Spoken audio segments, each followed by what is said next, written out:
Today, I will use the terms micro robots, micro bots, and bots interchangeably. So, what are micro robots? So, the term is generally used to refer to centimeter scale, 100 milligram insect-sized bots. And the term is often misused, which is fine because the size generally becomes very clear from the context. As with any robotic system, the microbot is itself composed of different blocks. There is a power source which drives the actuator through some power electronics. The actuator motion is then converted via some transmission to your end effector motion, which then acts on the environment. And if you have some useful payloads and a good brain on the bot, you can make it autonomous. But today, we are not going to talk about any sensors or onboard controllers, and rather only focus on the electromechanical design of the bot.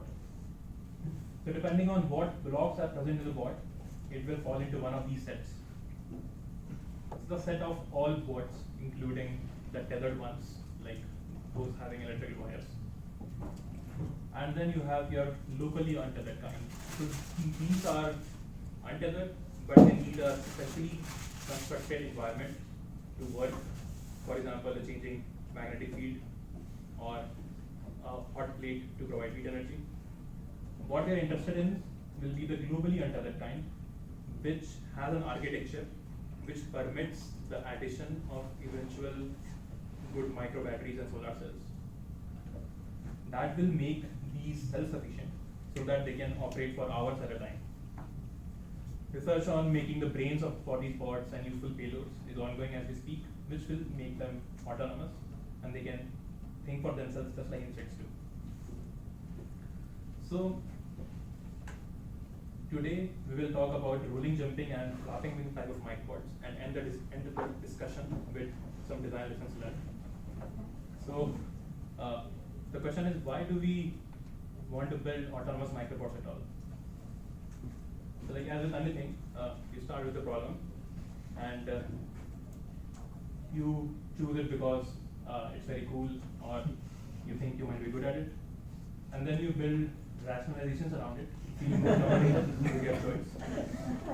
We're in grad school because it's potential applications, and the list for microbots is long, including things like sensor nodes, agents for robotic surgery, and a cooperative swarm to search for survivors in earthquakes and other disasters.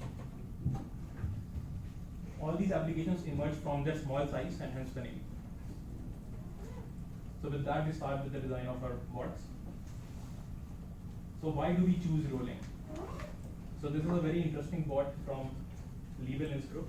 It's about 200 milligrams and works like a bristle bot. That is, its legs have asymmetric friction in the forward and backward directions. And when you apply a vibration to the body, it results in a net forward motion. This type of locomotion strategy, however, is very, very highly dependent on the surface properties.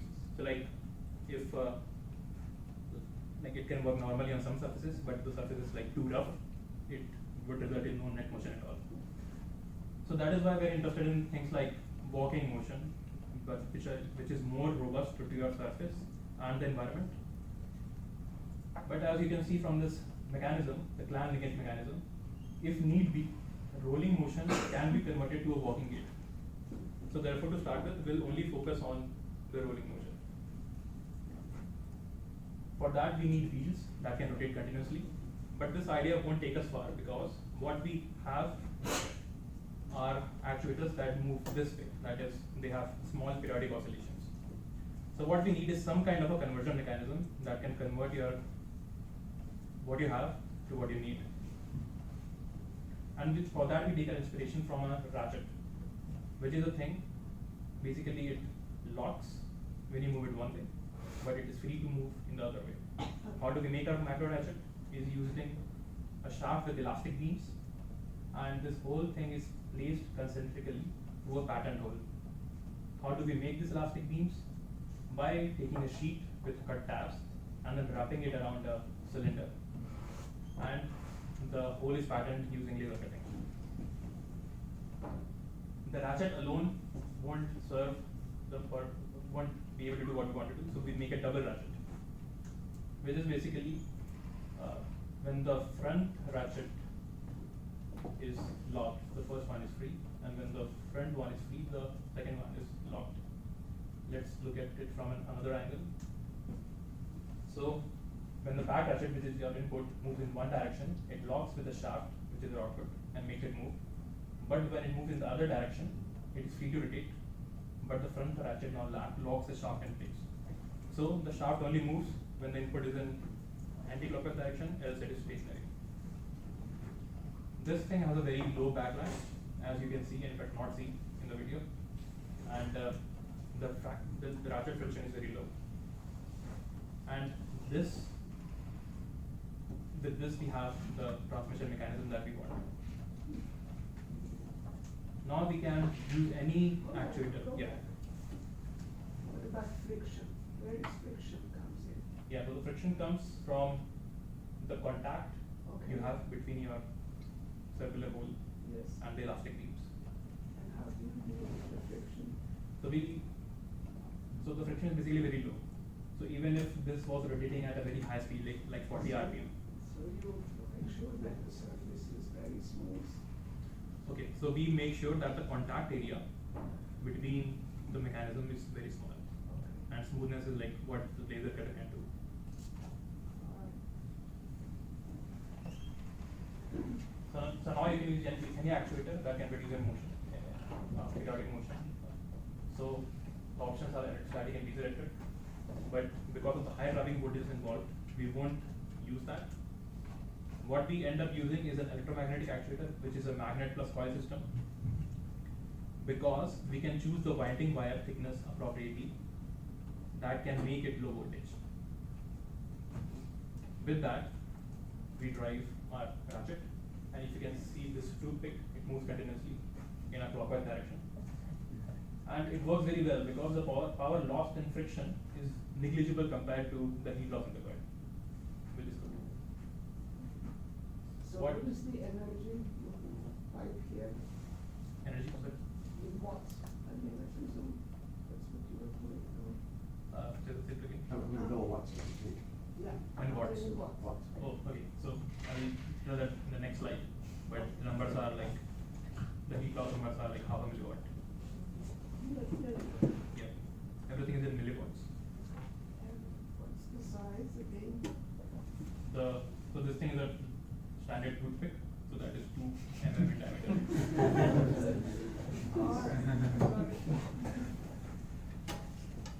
And Is there a standard toothpick? I hope not, but. They're different, they're different in Europe and the United In States. my household, very. International standard. So this is the American kind. So what else we do is we make a long moment arm that applies force on your ratchet.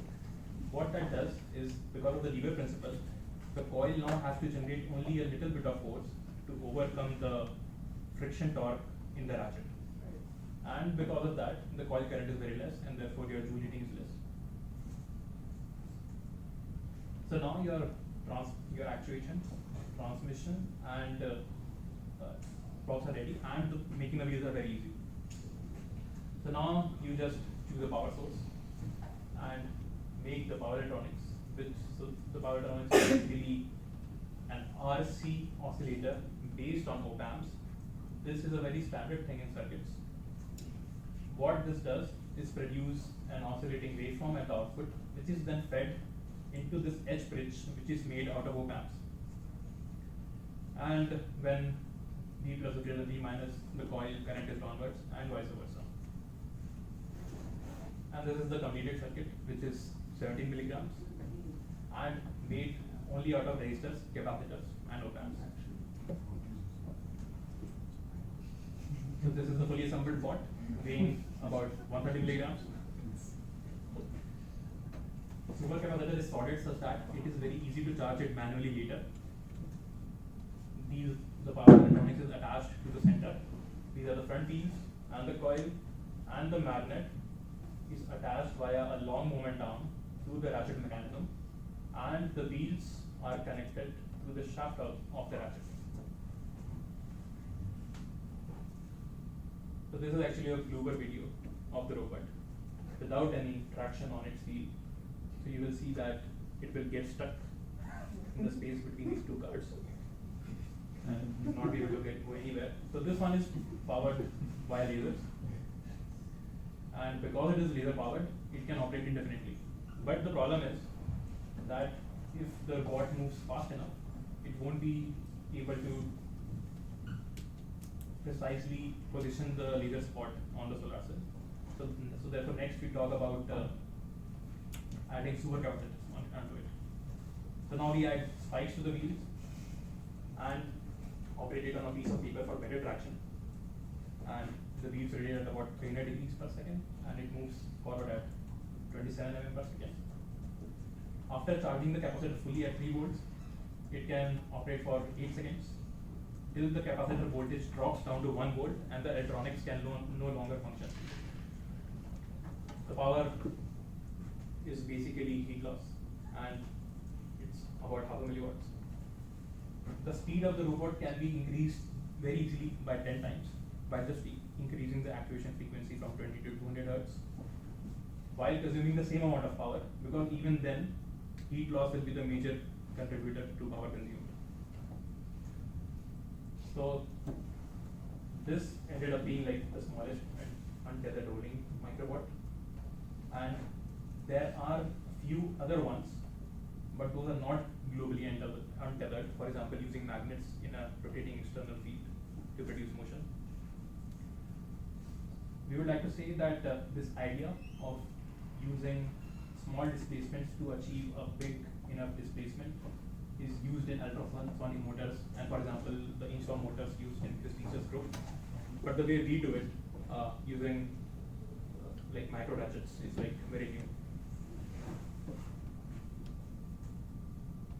The next kind of bot is the jumping kind, and it is inspired from the jumping bots made in Chris Beecher's group, which is made completely out of silicon, monolithic, so no hassle of assembly, and really artistic, and they can jump up by a millimeter using external power. So the basic idea is using a spring and a mass system. Compressing the spring using onboard motors stores energy, and when you release all of this energy at once, the bot can jump up to a certain height. This is very much like the first jump of a pogo stick, and for jumping about a centimeter, you need 10 microjoules of energy. The spring is loaded using a same ratchet mechanism, which is wound on the shaft using a winding spring. So that's how you load the spring. But now what we need is only a single motor to operate a bot. That is, we don't need a separate motor that will control the release part of the mechanism. So that is, we want something which can release the mechanism passively. For that we use magnets. What are your conditions on the stiffness of that spring? We will come to that, but the condition is that in the rest state, it shouldn't deflect by more than 10% by its own weight than when it is being loaded. Like just that.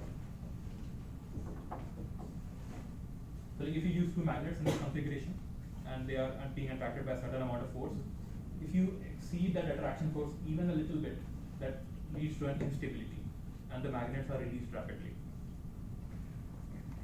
So now we use that, and we attach our magnets on the winding spring and the spring, and after a certain point, when the force exceeds this force, the magnets just snap.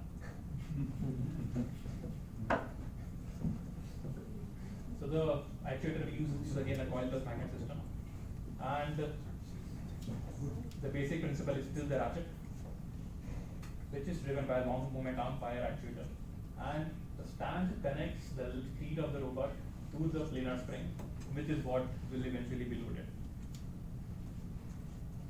These are the two extreme magnet positions, and they differ in about 2 degrees, so that is the amount the ratchet rotates in every cycle. This is the small magnet from the release mechanism.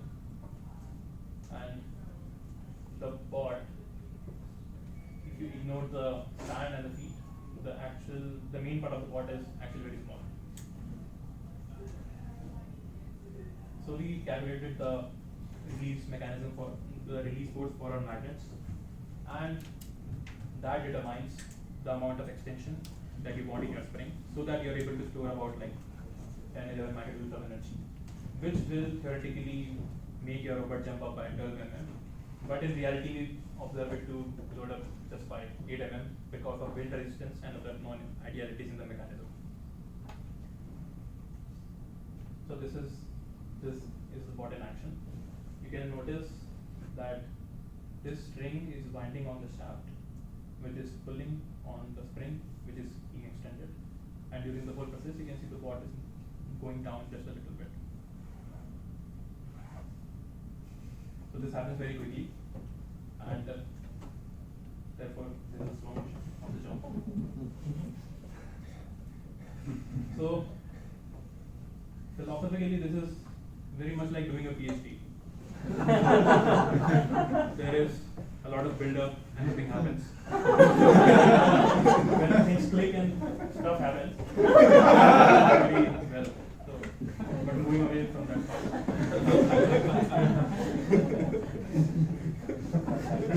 So the jumping rate of the bot is determined by how fast you can load the spring. So if we increase the activation frequency to 20 Hz, it can jump like once every 10 seconds. Earlier we used a low activation frequency so that we could visually observe what was going on. So even here, even at the higher frequency, heat loss is the major contributor to the power consumed, and therefore the same power is consumed even if you increase the jumps to like one jump per second. The force produced by the coil is 2 milliNewtons. 1 milliNewton of it is used to counter the spring force at the time of release, and another milliNewton to overcome the increased shaft friction, which happens because the shaft is being pulled down very hard by the spring. We could do things like adding bearings on the shaft to reduce this friction, but even with this much force and this much power consumed, it is at a low enough value for our next step. So we won't do that now. You're no longer using a standard toothpick. Are you going to talk about the materials and assembly processes and stuff like that, or? Not for this one, but I can talk about it now. So this ratchet that we are using, so this shaft is made out of a polyamide tube. It's hollow, so much lighter than a small bit. Polyamide. Polymide. Yeah. What is that? That is it looks like a plastic. I see, okay. Yeah. Approximately how long does it take to assemble one of these? Okay, so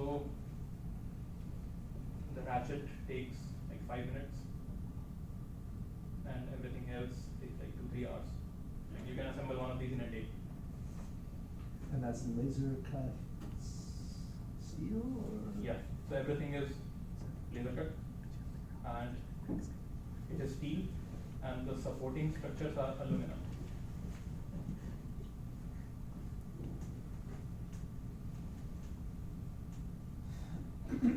Okay, so what do we do to make these tetherless?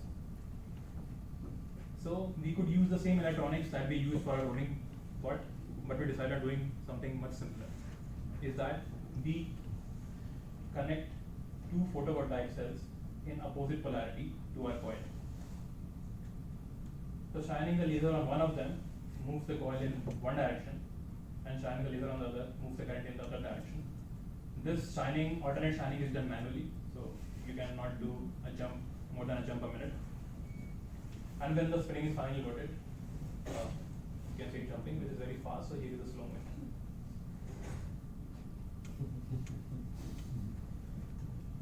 And this is also the smallest untethered jumping bot.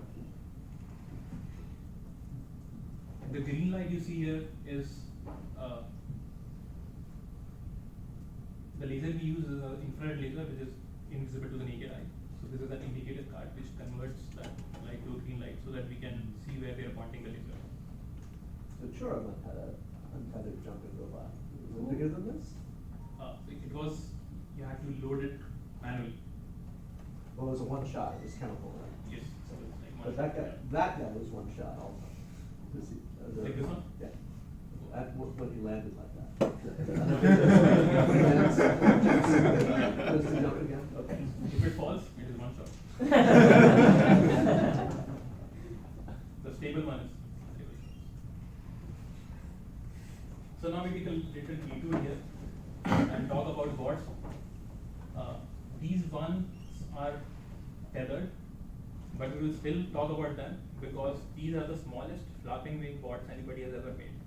Of course, like by humans, the nature does it all the time. Our inspiration is fruit flies. They can be anywhere from like 0.5 milligrams to 2 milligrams. The wings of a Drosophila virilis are like 3 mm long and weighs 5 micrograms. We want to mimic the wing trajectory of insects. These are determined by 2 degrees of freedom. So if you look from the top, this is the amount of rotation the leading edge of the wing undergoes. And from the side, you see the wing pitch is the change in angle of attack. There is a 3rd degree of freedom, but that is not important because it doesn't affect the lift produced. So the goal in general for flapping wing bots is to achieve large rotations to drive the wing stroke, and then wing pitch is achieved passively. So one of the reasons we haven't seen one like fruit fly scaled microbots yet is in the operating principle of those devices. So most of the work in the literature uses the mechanical advantage principle, which converts small actuated displacements of like electrostatic or piezoelectric into large rotations. But there is a fundamental limit to this strategy, which is that the smallest link length in the mechanism should be almost the same size of the smallest displacement amplified. So with the mesoscale fabrication techniques that they're using, they're already at a small enough value of 70 microns. And with laser cutting and other stuff, it's not clear how to scale down further. So how do we achieve large rotation? What we do is instead of moving the magnet linearly, we move it along the desired circular trajectory right from the start. So this is the motion in the actual device. This needs only 70 millivolts to function. It's low voltage compared to piezoelectric and other actuators. And with a heat loss of about 3 milliwatts, the efficiency is a little below 1%. We would like to point out that compared to a fruit fly's muscle efficiency, there is still a long way to go. So a torsion spring is used to make the magnet move in a circular trajectory. We make the spring using steel. So what is happening is there are a lot of beams connected in parallel. Each individual beams moves only a little bit, but because the rotations are getting added up, the magnet moves in a large rotation. So one more thing is that for flight, we use only non-contact based compliant mechanisms because friction at such a small scale will be very high. So the spring stiffness is determined by sizing the spring. What else we do while sizing the spring is try to minimize the parasitic modes while ensuring that circular motion is the dominant resonant mode of the system. The wing is fabricated using carbon fiber vanes, which is laminated onto a plastic membrane, which is then laser cut along this purple outline to get the wing, and some rectangular tabs along the leading edge, which act as your flexion hinges. So when aerodynamic torque acts on the wing, the bending will occur along your flexures. But the release wing ended up being like 4 times heavier than a typical wing. So to ensure that the wing sees the same inertial forces and torques as seen by a fruit fly wing, you scale down your operating frequency 2 times. And this kind of puts a upper limit on what is the maximum frequency you can operate on. The assembly goes as follows. You have your laser cut spring onto which you attach a carbon fiber rod for ease in handling. The aluminum cut D frame goes into the slot in the spring, and the gap is used to attach the magnet. The coil is glued to the spring, concentrically to the magnet, and wings with flexure are glued to your aluminum frame. So this has a low part count of 6, which helps a lot in manual assembly. And this is the fully assembled device next to a quarter other than the finger.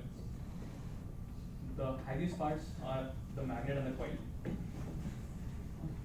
and it's barely the thickness of a quarter. And because of the low voltages involved, you can just drive it using a function generator while testing. The wing pitch peak to peak amplitude of 90 degrees was observed, sorry, wing stroke, and wing pitch of about 80 degrees was observed. And with a single wing on, we estimate the lift to be about 0.5 milligrams. This is just an estimate because we didn't have the apparatus to measure such small lifts. Why did I attach only a single wing? Because the failure rate is exponential in the number of parts, and because I have a life apart from all this. And the smallest feature size in the mechanism turned out to be like about 100 microns, which tells that this design is not very heavy on your manufacturing equipment. So now we want to build tetherless flying boats. It would be extremely difficult to do so on the fruit fly field because of the unavailability of the stealth electronics. So we decided to do this on a familiar scale which other people use, which is they have a wingspan of around 3 centimeters, can lift near 100 milligrams. We would like to mention here RoboFlap, which is the smallest flapping pod that can lift off even though for a split second. Though there is a problem here, which is that it consumes a lot of power, and its power electronics are very heavy. So if you want these to be used by the power sources of the future, you want them to be consuming more like 50 milliwatts, and they should not weigh more than 10% of the total mass of the watt. So our focus for making good flight actuators will be mainly on the efficiency. Piezoelectric actuators themselves are very efficient in terms of electrical power consumed to mechanical power generated, but the device is inefficient because the step-up circuitry is very inefficient because of the high voltages involved. For that, we decided on using electromagnetic actuators because they are logic level, meaning 5 volts, and there is a lot of availability of logic level electronics in commercial components. But making them low voltage isn't enough because they can still consume a lot of power, like these electromagnetic pods. Even at 5 volts, they consume more than a watt. And this is because the mechanical power scales with current, whereas the heat loss scales quadratically with current. So even if you were trying to use your actuator for the jumping pod, and you just simply increase the current by 10 times to power flight, that would lead to non-practical numbers for power consumed. So what do we do to reduce power consumption? The coil undergoes simple harmonic motion about the magnet. So these are the 3 positions of the coil. It goes from extreme left to extreme right in half cycle, and while doing so, it sees the 2 pole faces of the magnet and a certain radial field distribution, simplified here for illustration. You pass a certain current in the coil so that there is always positive work generated in the coil, and when you do so, there is always some positive amount of parasitic power that is being consumed in the coil. Everything is a function of displacement, but you can also make it as a function of time. Now say you double the travel amplitude of the coil. The extra distance the coil travels has very negligible magnetic field. So if you keep the current as the same function of displacement, you would generate the same force and same area under the graph, so you have the same mechanical power. But now if you see power loss as a function of time rather than a function of displacement, you see that the current is off for half of the time. This means you have half the area under your graph and you need only half the power to drive your actuator.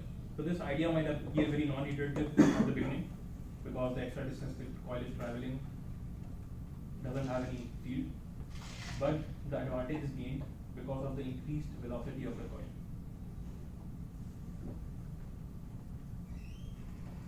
Another thing we do is add multiple magnets and multiple coils in the mechanism. Mathematically, doing this is very simple. The gain is achieved because of the increased field that you have. But actually performing this step is not very straightforward. So you can see that the clearance between the magnet and the coil is at a very small number of 60 microns. But even this small number is not a problem. The problem is trying to move the coil in a perfectly circular trajectory so that it can avoid colliding with the magnet. So why wouldn't its trajectory be circular? So this spring has a very high stiffness in this plane, but it is not so stiff out of the plane. And when the magnet is moving, there is a constant centripetal force acting on the magnet. So its trajectory will be more eccentric like this, which you can also see in the actuator motion of our fruit fly device. We scale up this design to a 70 milligram version, which can generate like 60 milligrams of lift.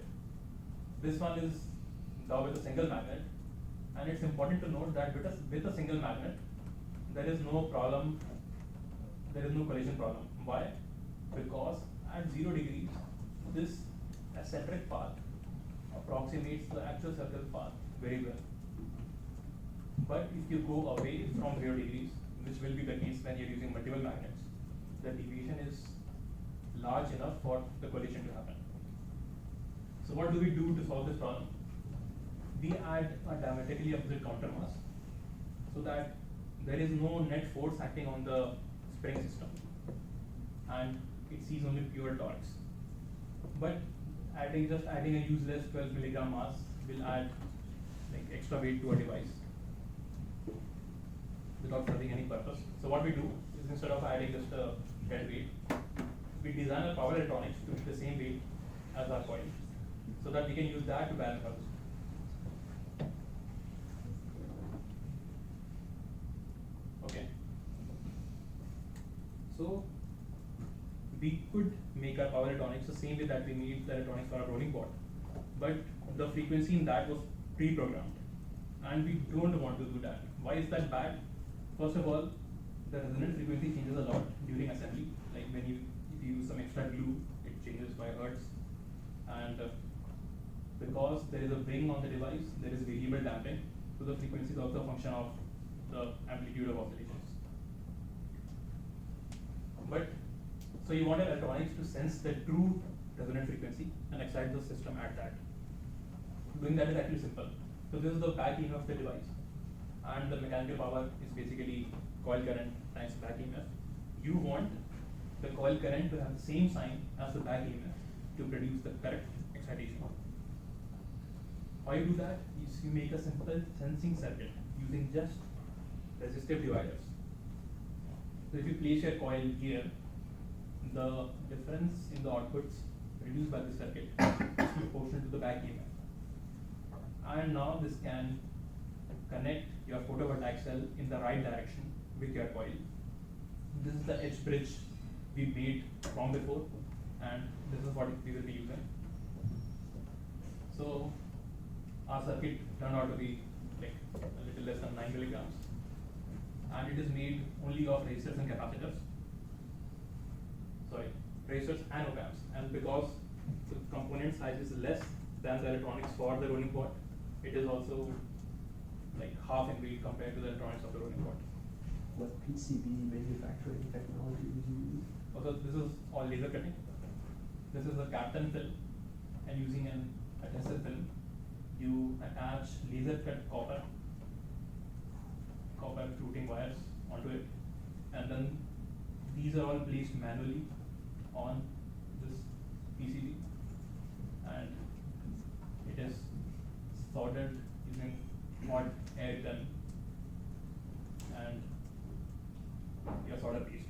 So you laser cut the adhesive copper and then individually put the strips down, or you had some way of doing the whole sheet and then peel it off? Whole sheet. So we laser cut the adhesive Kapton film. Ah, adhesive cap, okay, so the copper is lying flat?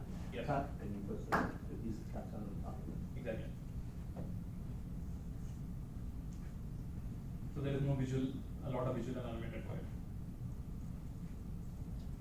And once we have the circuit, our system is now self-resonating, which, okay, so there is very limited availability of power sources that you can choose for testing for your board. This is a infrared photovoltaic cell in the 1 micron range, and if you provide it with a decent illumination, say around 10 suns, it can produce 5 milliamps at near 8 volts. We want the actuator to not consume like more than 50 milliwatts, which is what we desired initially for. So that determines how much the coil impedance should be. For that much coil impedance, you have to make it while using a 12 micron wire, which we had custom made, and this is also the thinnest wire you can use for machine wound coils. So now you can see, like in the bottom right, you have photovoltaic cell, and when your laser shines on it, the system starts self-resonating. And this is the motion of the coil. This is slow motion through the magnets, and you can see that this oscillation amplitude is more than desired, like at 150 degrees, and even then there is no collision with the magnet, so that is working properly. However, this work is still ongoing because we encountered a problem. The problem was that with the wings on, the device isn't able to reach the full 60-degree oscillation amplitude. Why? Because the infrared heats up the photovoltaic cell, and when heating occurs, the power output of the photovoltaic cell drops a lot, and it isn't able to provide enough power to the coil.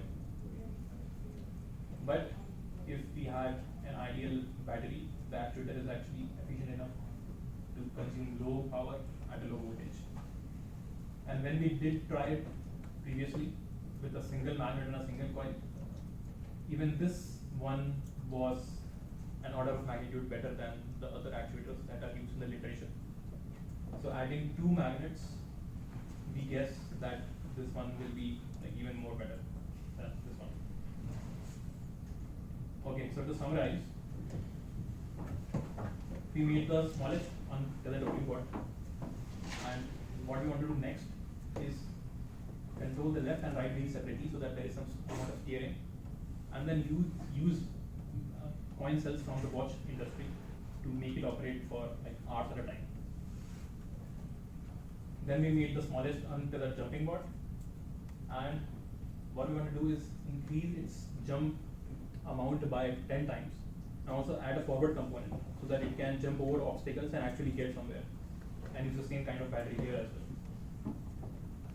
Then we made the smallest flapping wing afterward. This one is wired, and therefore what we want to do is build like custom electronics for this to make it tetherless. And if you aren't already impressed enough, next we are going to talk about, next we are going to work on the most efficient actuator. And this will be also the smallest in terms of weight.